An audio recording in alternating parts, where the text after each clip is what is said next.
Greetings and welcome to IT SPARCcast Deep Dive. I'm your host, John Barger. And I'm your host, Lou Schmidt. Let's dig deeper. IT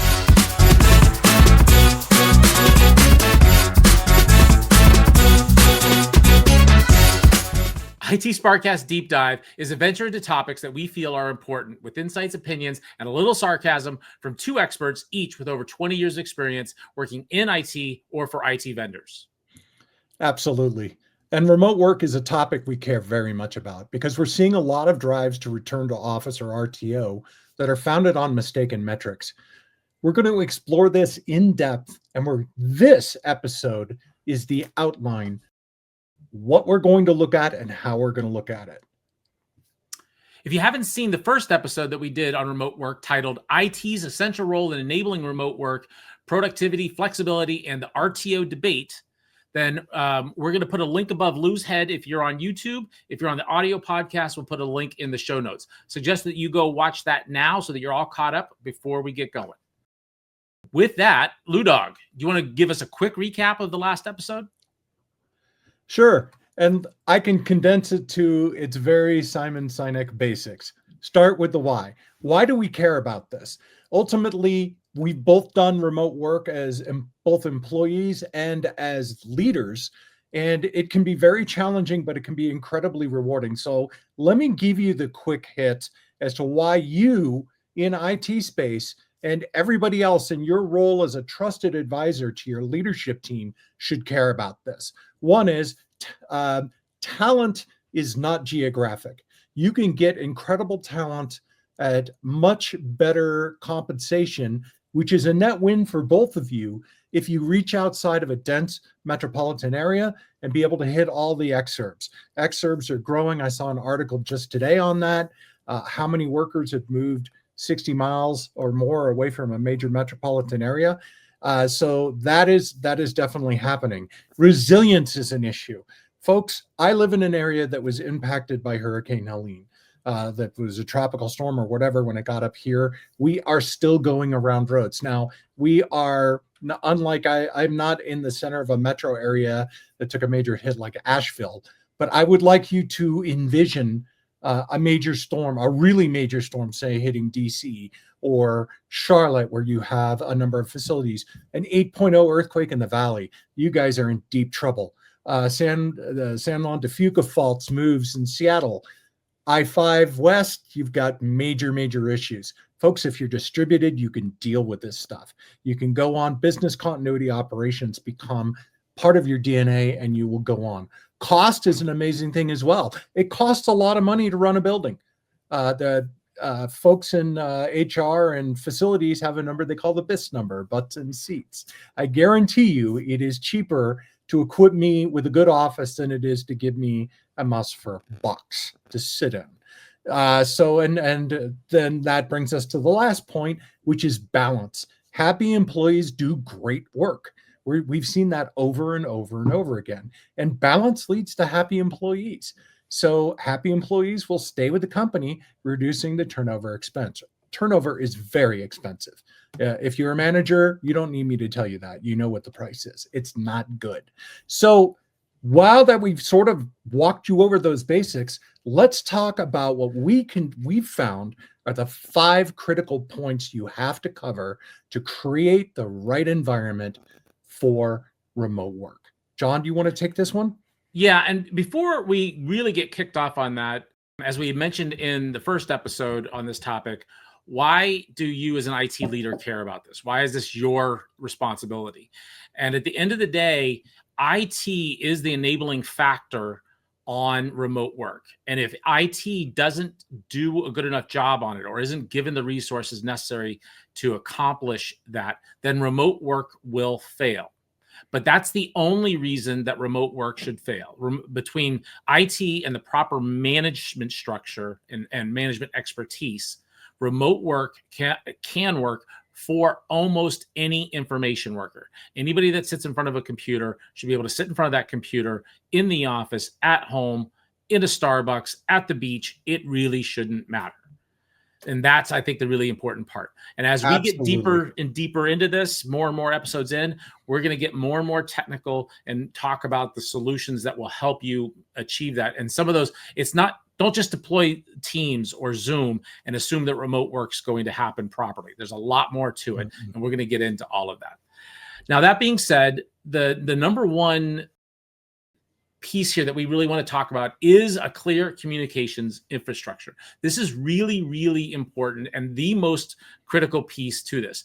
You need to establish communication channels and protocols, both synchronous and asynchronous, that are supported by IT, provided by IT, but as a manager that you are fully utilizing. Use your telepresence tools, Teams, Zoom, whatever it is. Host your meetings with video on. Allow people the occasional opt out. I'm not feeling well. I got a drippy nose, whatever it is. Okay, then you can opt out. But generally, everybody should be on camera. The biggest problem with remote work is feeling disconnected. Video is going to go a long way to accomplishing that. But then also respect the asynchronous communication, things that you can do in chat. You can send somebody a chat in the morning or even when they're asleep, and then you get a response back some other time. That's okay.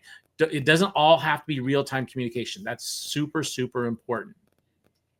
And then make sure that level of disconnect that people feel is mitigated as much as possible through regular check-ins and team meetings. So your team meetings, again, should all be video on. We're all present. We're all talking about what's going on and what's hindering us, and it should be considered a safe space to do so. But regular one-on-one check-ins between a manager and the individual are critical here. The most disconnected I feel and the most at risk I feel is when my manager's not talking to me. If there's a gap. Matter of fact, I have a hard rule. I don't cancel one-on-one meetings. I might move them because of scheduling conflicts, either on their side or on my side, but I will not cancel a one-on-one meeting, and especially not without some sort of notice. There's an emotional twinge that happens when that one-on-one meeting with your manager just gets canceled. You get an email notification that it's canceled and nothing else. That's like, what? Did they not care what I'm working on? Are they upset with something?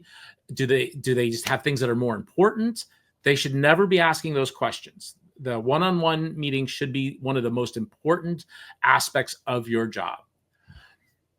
Then you need to make sure that you take care of documenting any decisions and discussions that are made. This is getting a lot easier with AI. So when Lou and I use Zoom for our meetings, and the AI agent that goes through and tells us what we talked about, that Lou brought up this point, I brought up this point, here are the action items that came out of it, is incredibly helpful. And this means that this used to mean somebody had to take notes. You might not have to even have somebody take notes anymore if you have the right tools that are taking the notes for you. If you don't, then yes, somebody's going to have to take notes for you. And this is a really important aspect so that things don't get lost. I would have to say, though, John, given how many places we've seen these tools get built in, that there really isn't an excuse for not having automated note-taking anymore. It's available on our mobile platforms. It's available on the software platforms we use. Yeah. It's available directly in the operating systems of almost everything out there. Yeah, I mean, in my, the other side of my life where I do sales consulting, whenever I'm meeting with a prospect, I'm always trying to use my Zoom account, because it takes these great notes and gives the action items that then I can go take action on, or let them know that there's an action for them without me having to actual write notes while we're talking, whether that's pen to paper or typing, because then that makes it appear that I'm not paying attention. If I'm sitting here down here writing, or if I'm typing away, then that's going to make it look like I'm not paying attention.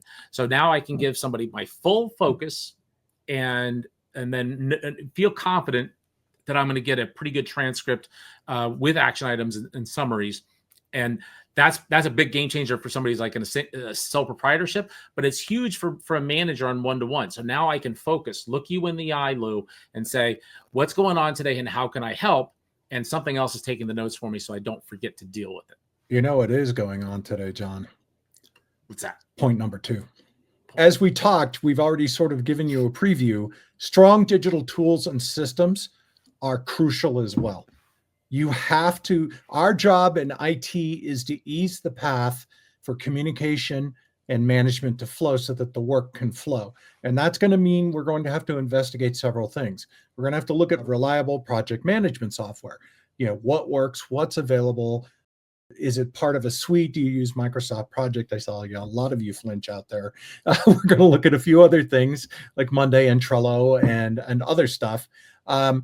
Then what about secure file sharing and collaboration platforms? Everybody has a SharePoint story, and everybody I know who use SharePoint has another thing like Dropbox or Box or something off to the side that they're using because SharePoint's too cumbersome. We have to take a look at this.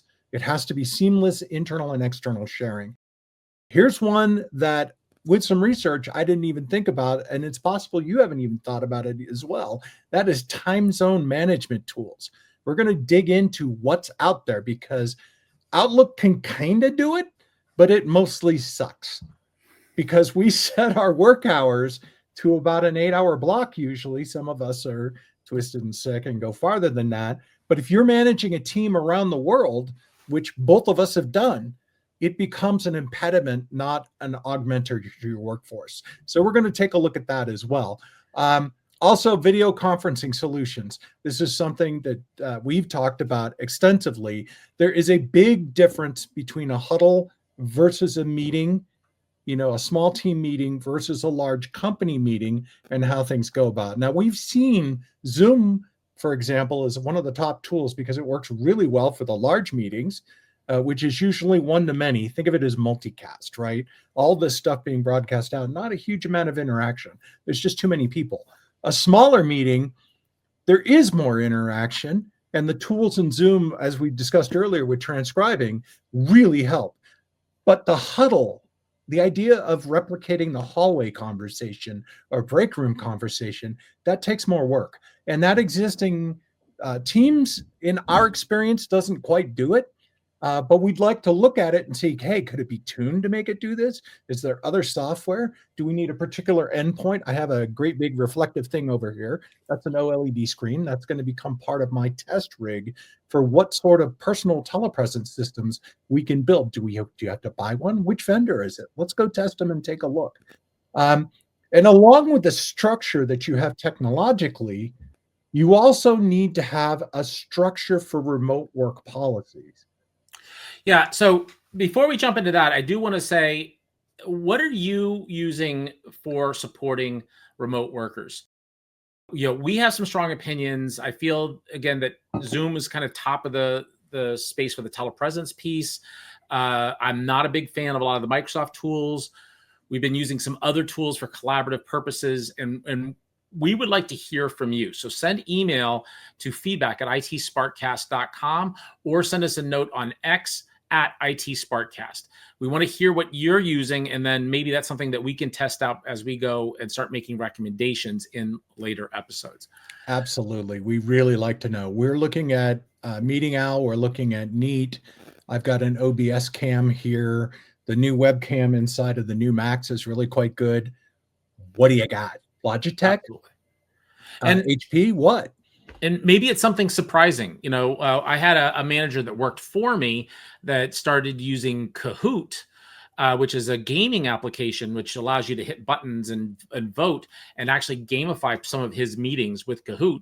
And so that's a surprise. You might not have thought of using something like that in your daily workflow, but maybe that's the kind of thing to break it up a little bit, to make it not feel like it's just another Zoom meeting, right? So do something that's a little more fun.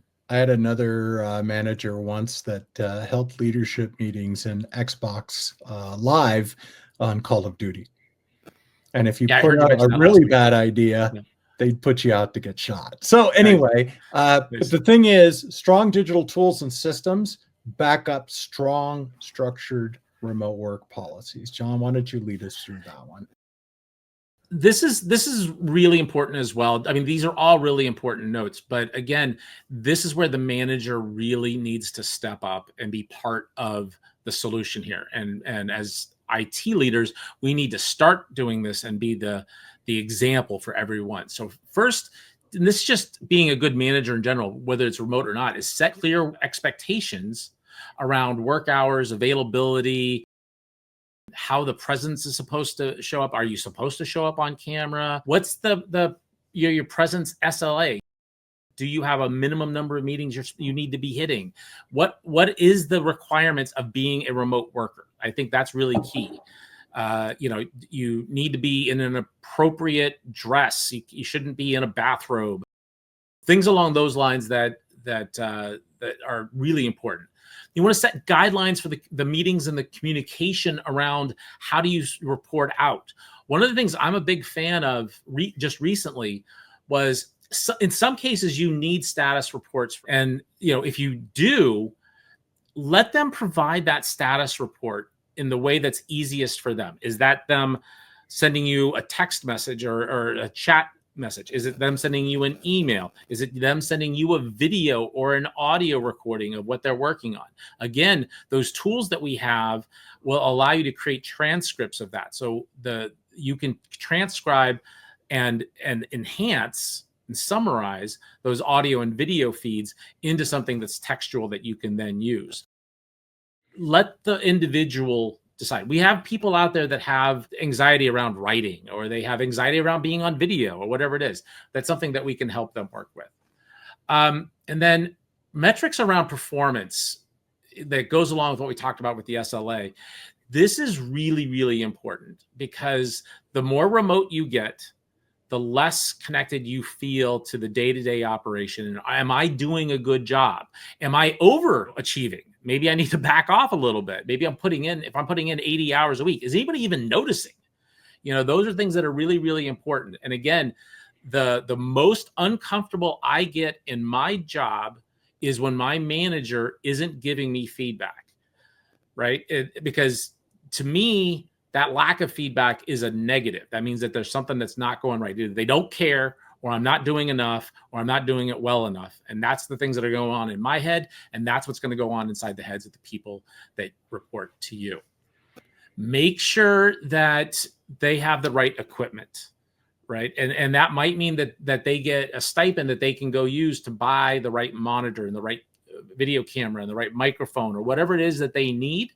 But make sure that the IT department is able to manage the gear that was provided to them. And then if there was gear that was bought as part of an expense report, that's tracked as well. That shouldn't just be now free gear. So Lou, you get to spend $3,000 on gear and a new chair and all this other stuff, and then next week he quits. Well, the company paid for all that gear, so we need to be tracking it, but making sure that they know that they can spend it. And then lastly, there's got to be plenty of training, and it doesn't have to be long training, but it's got to be training on what are the policies and the processes around remote work. What do we really expect as a company? And there should be a company line, and there could be little tweaks at a manager level of exactly how that gets implemented. But the expectation is that you're getting your work done. The expectation should not be that your butt is in the seat from 9 to 5. That's just not realistic anymore. Right? If somebody wants to take off and get an errand done in the middle of the day and come back and they're still crushing it, let them take off in the middle of the day to run their errand. It's about the work output, not the work hours. This is absolutely the case. And one of the challenges we had during the pandemic was that folks distributed their business into the remote world and didn't set these policies, or they were an afterthought, or thought they didn't have to change how they were managing people before. And the response, I think part of the response we're seeing return to office is the fact that these managers never up-leveled in their mind what potential incredible things they could have done that they just completely missed. So they're like, well, we're going to go back to the old model. I know that model. That's a real issue. And that actually brings us to the cultural elements.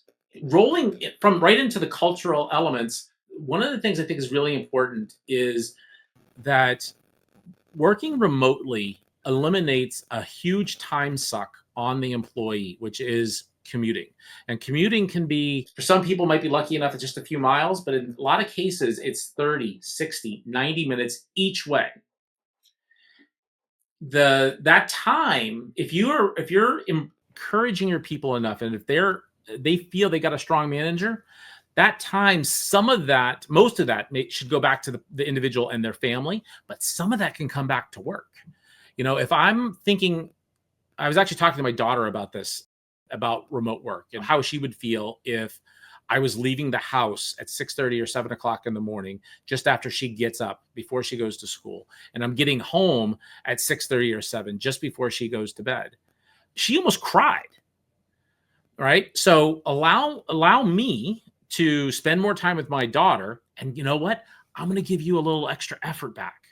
That's this key to this. Is it's not we've lost them and they're now going to work 3 hours a day. No, you might get more if you manage them properly. If you give me the time to deal with my life, if you give me the time to live my day and in my rhythms, how I'm going to go. We have late risers, we have early risers. I'm a late riser, but I hit peak productivity in the late afternoon, right? So about the time you're winding down, I'm cranking. So the one thing I've noticed is, to John's point, okay, you give me more time for my child. You're calling me at 9 o'clock with an emergency, I'm going to take your call. I'm going to take your 100%. call, and I'm going to stay up till 2 o'clock in the morning, or I'll get on with a customer in Kuala Lumpur, or whatever it takes to make you successful. If you're flexible for me, I'm going to be flexible for you. And Lou, so on that note, I'm looking at our show notes, and the note you wrote down here is trust-based management style. I love that term. That is absolutely the way I've always, that's not true. That's the way I operated for the last 10 years of my career, 10, 15 years of my career. Not early on. I was a young manager and I really failed badly. Well, let's go ahead and go directly into this. And instead of me shifting the focus one-to-one, we're going to be a little more collaborative in this piece, right? Because both of us have had vastly different experiences. One, my initial management training was in the military. And the military does a really, really good job. They do. They send you to school. You're getting one-on-one training with your manager, on the job training, OJT. You get written courses. There's other schools you can go to. But the problem is that the world we live in outside of the military isn't nearly as structured. On that note, so as a direct follow-up to that, if you're on video, I'm holding up a book. If on audio, if you can't see it, this is Simon Sinek's Leaders Eat Last. And this is a great book, and it's actually based on principles from the military that they've learned on the proper way to manage it. It comes from the fact that in the chow hall, the sergeants and the captains and so forth wait for every enlisted person to finish eating, or at least get their food before they get their food. And this is a great book if you want to learn about being a leader. I'm going to slide it back in my books. Absolutely. So what we're talking about here, that the first point that we got into, trust-based management style, you must have a trust-based management style to be successful with remote workers. Now, if you do not have a trust-based management style currently, you need to ask yourself what's going on. Yeah.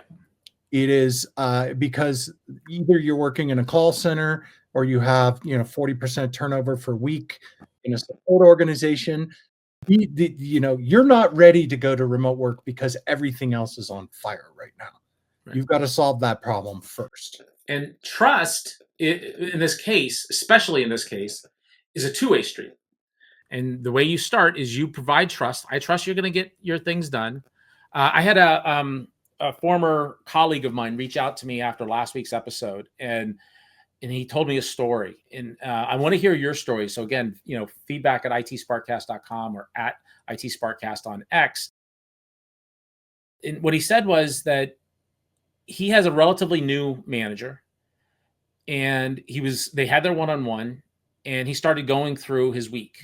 This was a Monday. So he talked about last Monday, and then he talked about what he did on Tuesday. And he said, well, and on Wednesday, and his manager said, hey, hold on a second. I don't need to know every single thing you did every day of the week. I need you to tell me, did you get done what we agreed on? Is there a problem that I can help you with? Is there something else I need to do or know about? And then we're good. And this weight just dropped off of my colleague, my friend. And he was so happy to hear that. I was actually happy to hear it because his manager actually used to report to me, and I hope that he may have picked some of that up from me. But at the end of the day, that's the way you need to be managing. Is you need to trust but verify, but you do need to trust that your people are going to get it done. That's the reason you hired them. And But if in they're order not to doing it, then that's a different story. And then we go to a wholly different conversation. But if you think that they can do the job, trust them to do it. and the way to do that is to focus on the outcomes rather than the hours worked, right? So Peter Drucker years ago laid the foundation for modern management and the concept of MBOs, management by objective. Right. Apparently the word didn't get out, even though everybody has to study this in business school, right? Even I have heard of it.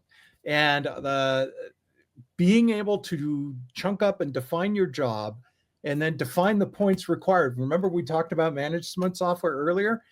You must set goals and enforce the goals and work to get your people to those goals. The trust point comes that you set the proper goal for the person to get to. And we're going to go much deeper into this when we talk about how we metric and manage these things and what tools are out there to help you do that, because we need those tools. Another really big cultural element challenge that we've both seen, John, you've mentioned it a couple times, is intentional social connection opportunities. We tend to get pigeonholed and we feel like we're in a bit of a cave when you're remote working. I've been doing it for a while. I was remote in my last job and this job, probably like a total of almost 17 or 18 years.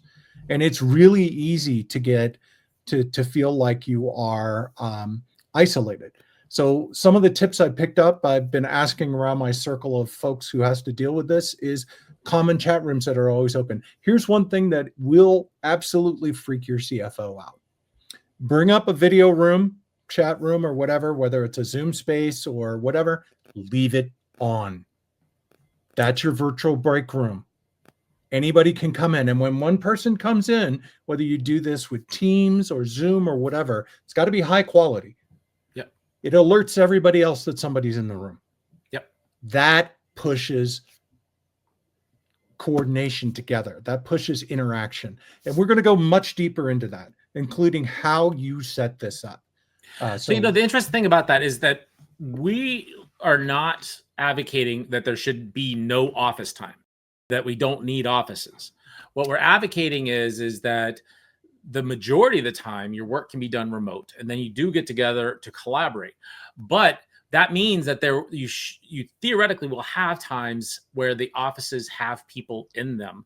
And so whether it's near the break room, or if you have a game room or a huddle room or whatever it is, setting something like this up that's just consistently present. Even if you just log in, you just happen to see people walking from cube to cube, and they're not actually interacting with you. Maybe they will. Then you say, hey, how's it going? And then you can start something, right? Maybe I see Lou in the office walking across there, and I say, hey, Lou, hey, I want to talk to you about something. And then you talk about football, or you talk about whatever it is, right? That's that whole thing that would have happened in the hallway. You can kind of create something similar there. And those little side discussions are incredibly important, because that's where your new ideas come from. So one of the things I was looking at, I was pointing sort of the TV on the wall that I'm going to make this thing. What does it take to build a virtual window? So I was in Costco yesterday, John, and I was looking at the cost of thin 65-inch LCD and boosted televisions. They were $700, $600. Where was I? I might have been at Best Buy. I saw a 55-inch television for $175. 4K. Get a camera, a TV, and a small computer like a Mac Mini or whatever you have handy, and set up a dedicated conferencing station that's always on for $1,000. $1,000. Yeah.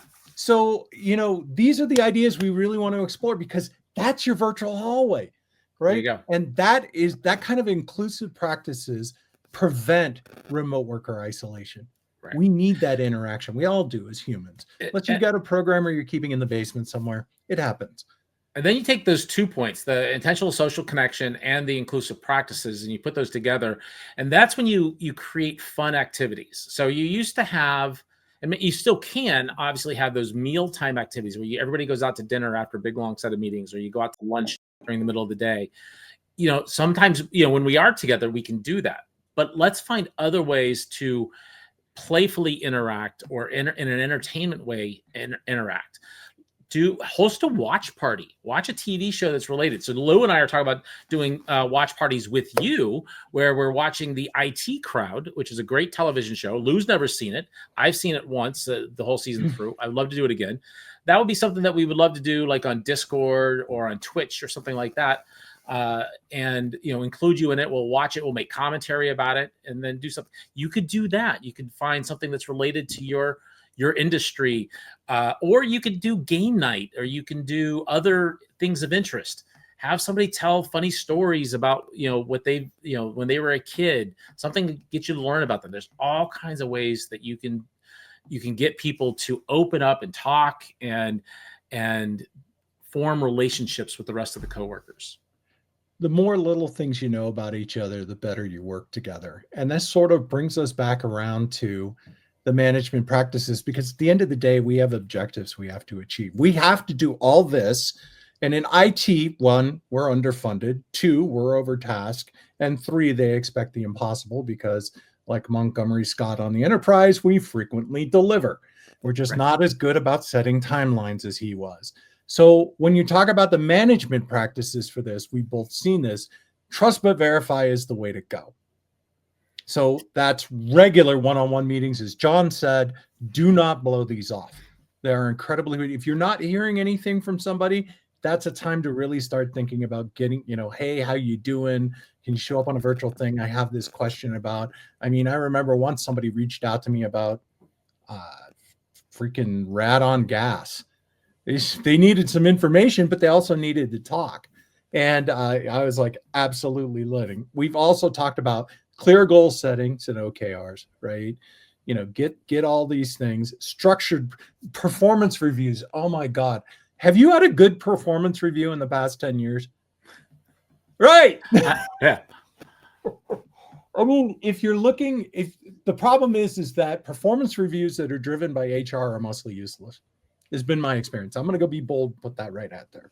HR performance reviews aren't for HR. And that's an area that IT can also help with, Lou, in that the tools suck.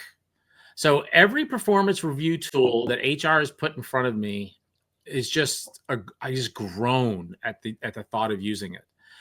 And so the last HR partner I had, he was a senior director of HR at the last company. He was awesome. And he was one of the HR people that I just loved working with. And I had regular meetings with him, and I looked forward to those meetings.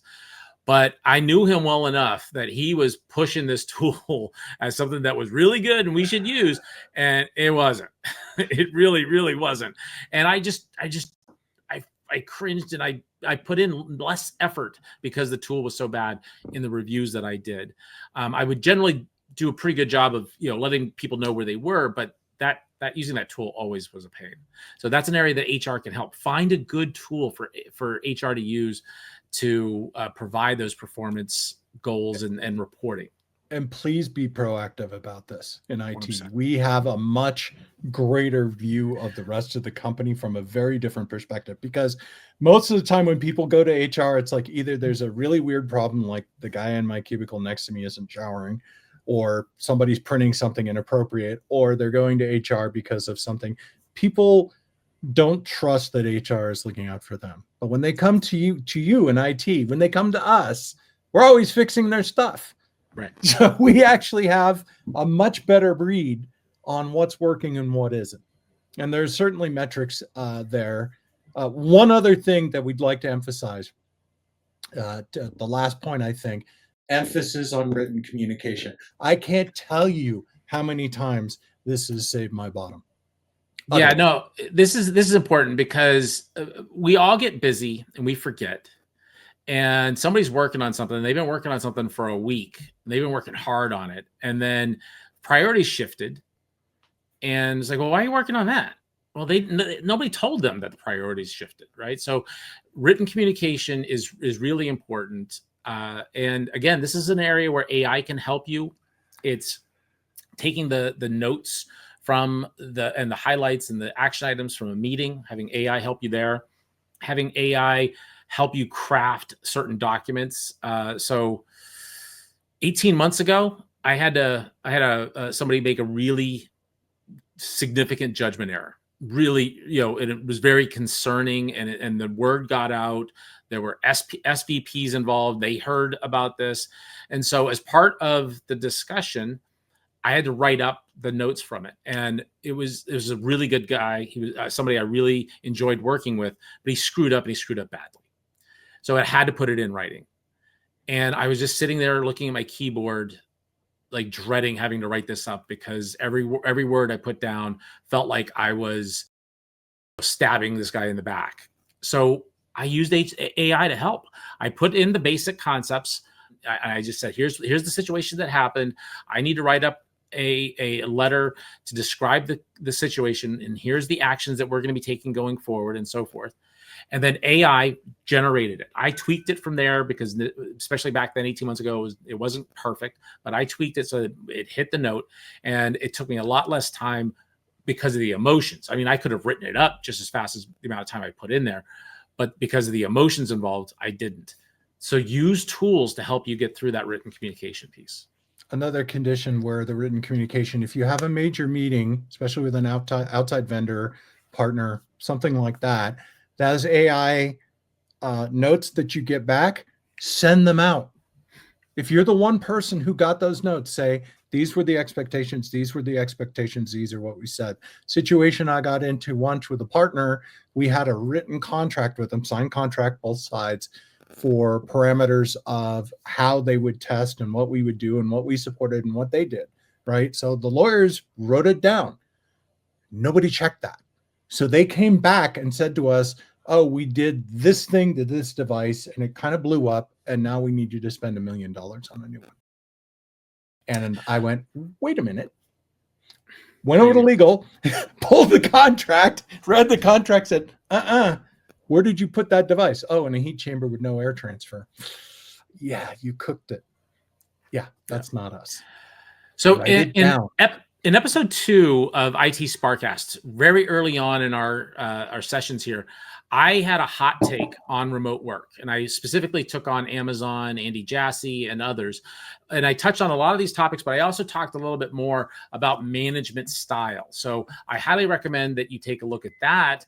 And again, if you're on YouTube, that link will be right above Lou's head. If you're on the audio podcast, we'll put a link to it in the show notes. And I would say, please go watch that hot take, because that was really, it really drove the point home. As a manager, what is your job? Not as an IT professional, but as a manager. And I think that's how we have to start looking at this. And then that'll lead us to things like, what tools am I missing? What could I use? And then when you're now putting yourself in that spot, and that should make your job a bit easier. If you can follow all these steps that we just outlined, you will be able to execute a successful remote work environment. But there's a lot of details involved in these. So what we'd like to do following this is we're going to dive into these one by one and pick out areas where we think IT has an excellent chance either to directly steer the conversation or act as the trusted advisor to get a better outcome for not only you and your customers, but for your entire company. Absolutely. And that's going to cover this episode. We couldn't do podcasts like this without listeners like you, and we really want to hear what you think. Is there a topic you want us to cover? What tools are you using to support remote workers? What management techniques have you learned? This is something that Lou and I can do by ourselves and provide that information. But if you've got best practices, tips and tricks, tools that have helped you out, that's going to help this entire community that we're hoping to build to get better. You'll provide us with information that we can then provide out to the world. So we really want to hear back from you. You can send email at feedback@itsparkcast.com. That's feedback@itsparkcast.com. Or you can hit us up on X @itsparkcast. Be sure to hit like, subscribe, turn on notifications. That's really going to help us grow. Tell your colleagues about us. Tell your friends about us. And hopefully they'll get that same great information. We're going to be back this Friday with more news and opinions from the world of enterprise IT.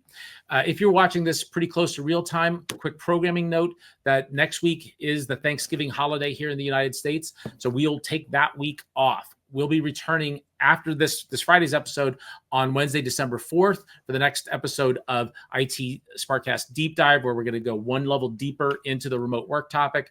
And then on Friday, December 6th, with more news and opinions from the world of enterprise IT. And again, you know that we have opinions about that. Oh, no, we have no opinions. But what we really like to do is, one, thank you for coming to watch our opinions. Second, please express your opinions to us. We really do care. We really want this stuff. Thanks for listening. See ya.